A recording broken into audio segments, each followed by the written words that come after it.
करी मिलके मौज ओखे खाली ना खलोच के करो से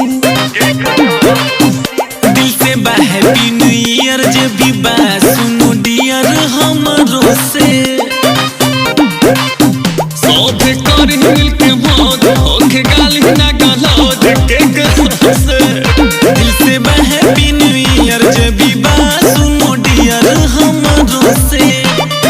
बियर दारू पी के हो लड़ी ना देवाल में बियर दारू पी के हो लड़ी ना देवाल में पार्टी होना चाहिए नया साल की पार्टी होगी आपके ससुराल में पार्टी चली सरहज साली साथ में होगी मस्ती होगी धमाल में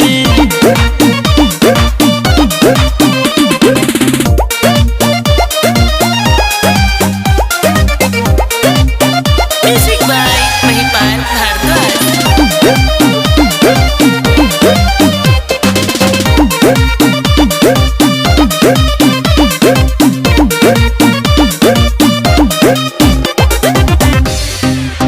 सुनो साली जी हमार सखी अली का तोहार बहरा से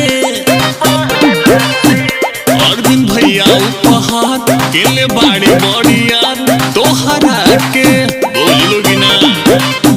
सुनो साली जी हमार सखी अली का तोहार बहरा से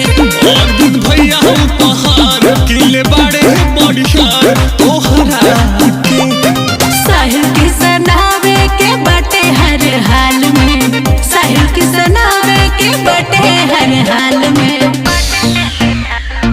अरे ताइबो करबा खाली बतिएते हो न्यू ईयर की पार्टी होगी आपकी ससुराल में